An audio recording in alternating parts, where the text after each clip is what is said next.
Hi all, I'm Melissa and welcome to My Word Melly. With February being the month of love and Valentine's was just a few days ago, this year around I couldn't keep up to my Valentine's Day bookish traditions where I answer the Valentine's Day book tag, but instead today I thought to do another romance related video, and that is the Romance Tropes book tag, which I came across on the Infinity Library book blog.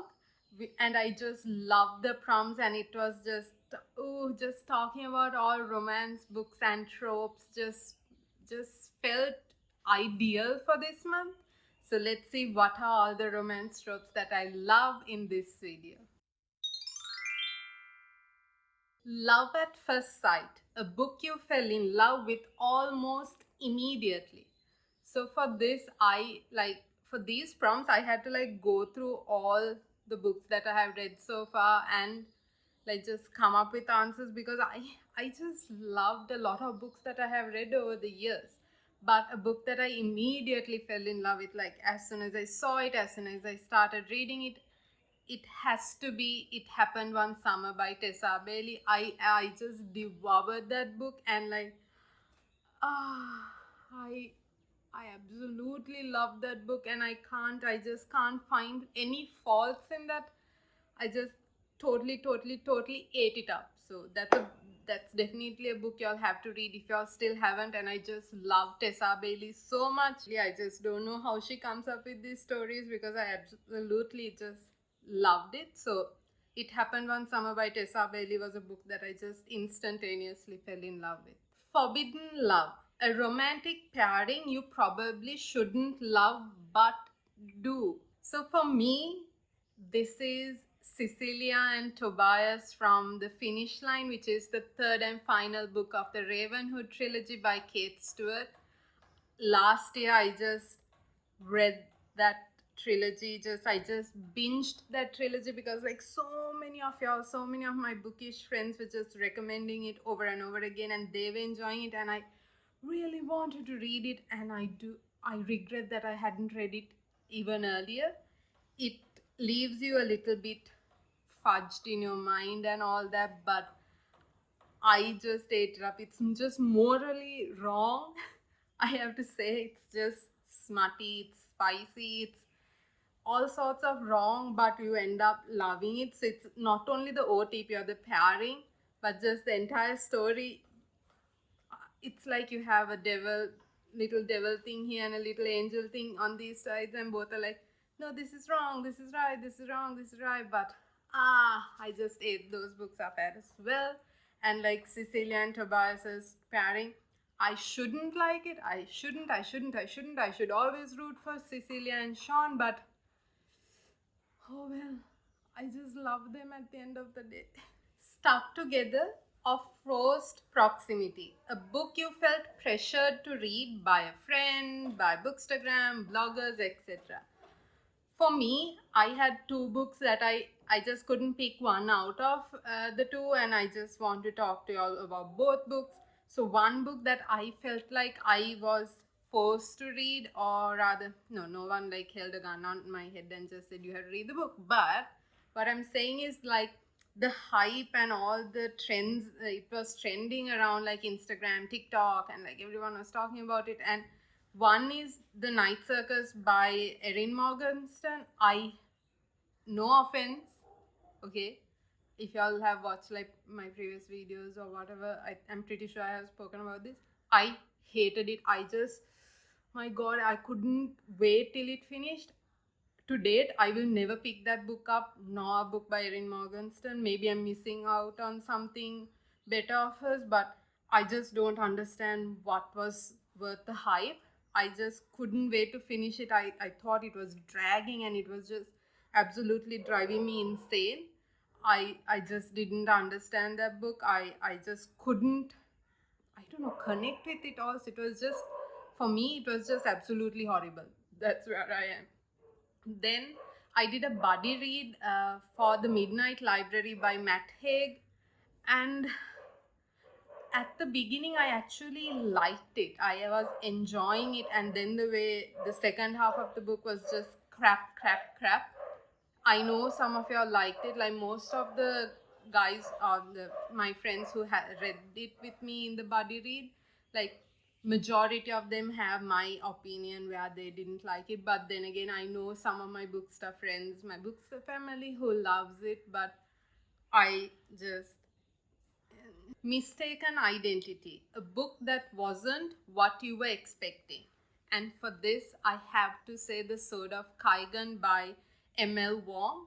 I read it because Inosh, one of my Bookstagram friends, I just love his recommendations and I love him so much too.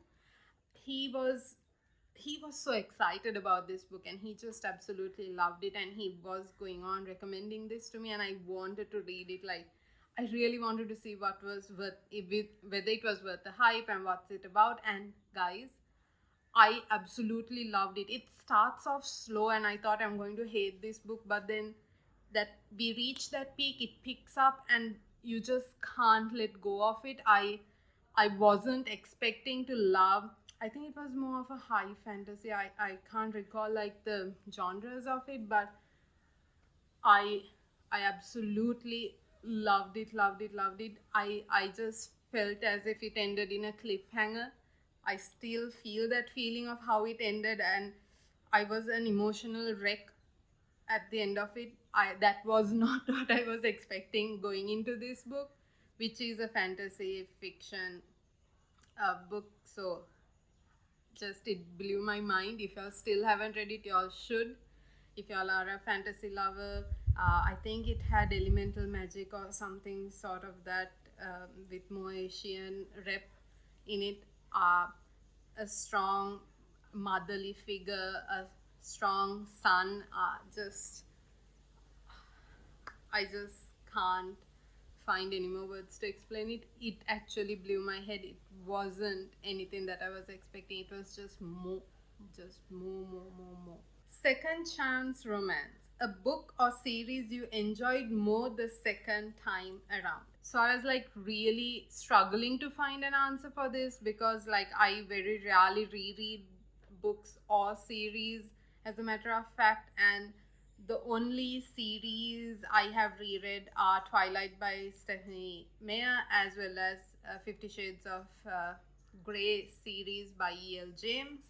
Those are my comfort reads, and every time I read it over and over again, I just enjoy it so much that I can't pick one of the two. And I'm trying to recall to see if I have reread anything other than that, but my mind is blank. I'm not sure I have either, because like I told y'all in one of my previous videos, rather than wasting time rereading, I end up trying to read more new books as well, unless I need some comfort or whatever. So that's going to be my answer for this. Opposites Attract, a book you love from a genre you don't usually read. And for this, I have two. One, I have to say this, Born a Crime by Trevor Noah. I don't read nonfiction and memoirs to be, but like now I'm definitely going to pick up another memoir sometime down the line, because I just absolutely loved it. If y'all watched my January wrap up video, y'all get a mini review of what I thought about the book. I absolutely did not expect loving a nonfiction book, and then coming into fiction, Stalking Jack the Ripper by Kerry Maniscalco. I know it has romance in it, and that's down my alley, but like murder mystery kind of uh, twists and all are not something that I have usually read, but I absolutely love that series and I would recommend it with all my heart. It's usually not down my alley, but I absolutely enjoyed this book. Enemies to Lovers, a book whose second half is better than its first, or a series that gets better over time.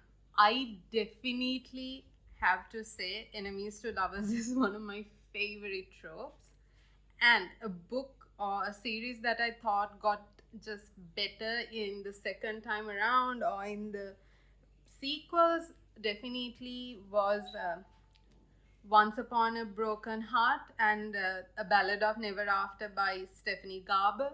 Once Upon a Broken Heart was nice. I loved it. I did. I wanted to read Ballad of Never After once I had read it, but I thought it was a bit overhyped. But the Ballad of Never After was just, I just loved it. I can't wait for book three, A Curse of something something. I guess I can't remember the name for the love of God at the moment. But I just thought that just got better the second time around. And even like Caraval by Stephanie Garber, same thing. Couldn't stand Scarlet in Caraval, but then I just loved Legendary and Finale. It just gets keeps getting better. Love triangle. Your house is on fire and you can only say one series. Which two series do you die trying to choose between?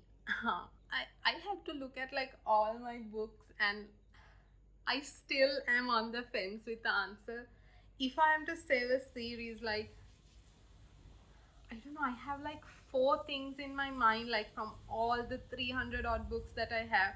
Definitely, I have some amazing series on the Kindle, and definitely, I'm going to take my Kindle with me. But if I am to save some physical books and series at it, the four contenders or like runners up are definitely all Cassandra Clare books. I can't pick one series, it's going to be all her books. Then the Harry Potter series by J.K. Rowling.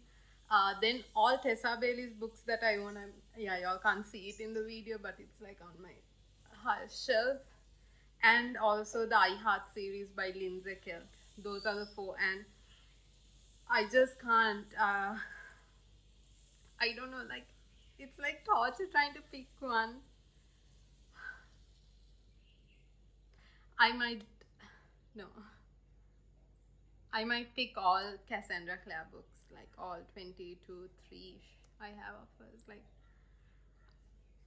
I can't. And if I have to pick a series out of that too, it's going to be the Infernal Devices trilogy by Cassandra Clare. I have the three books, as well as I have a special edition of The Clockwork Prince. So those four books are definitely what I'm going to pick. Yeah, I said it. That's my answer. I don't need to justify that anymore. Friends to lovers. A book you wanted more from. I don't have an answer for this thought of as well. A book that I wanted more from.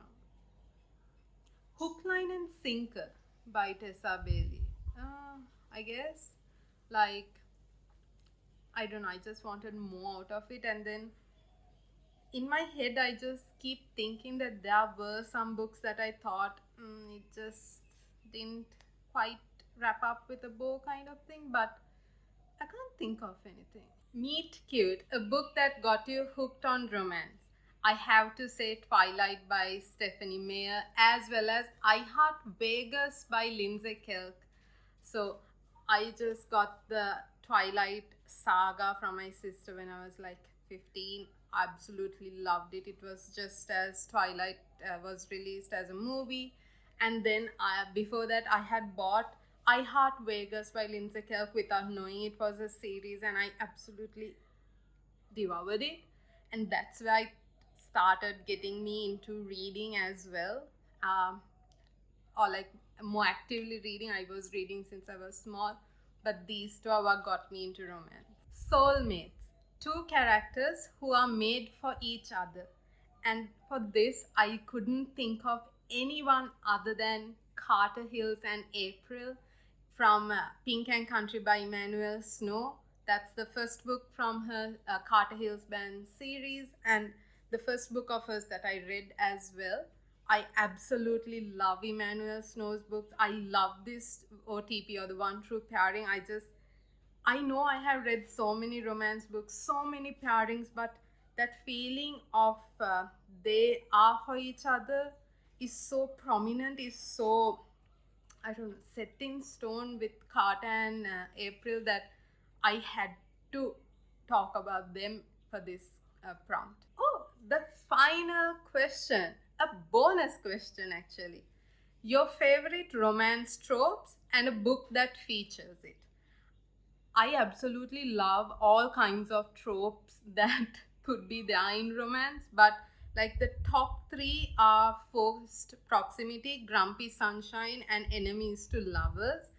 I know they are so cliche, but and like everyone just tries to have those tropes in their books, and I just can't get enough of them. So if I talk about forced proximity, Legend and Country by Emmanuel Snow, like you know you can't have it, but they are living together in the same house, and that chemistry, that I don't know, sparks, the angst, like I just love it. Then Grumpy Sunshine. Oh, I'm currently like I just finished Secretly Yours by Tessa Bailey, which is Grumpy Sunshine, and like I think Tessa Bailey's most books have the Grumpy Sunshine vibe, and I have like even read more books with the Grumpy Sunshine vibe that I love, love, love, love, love.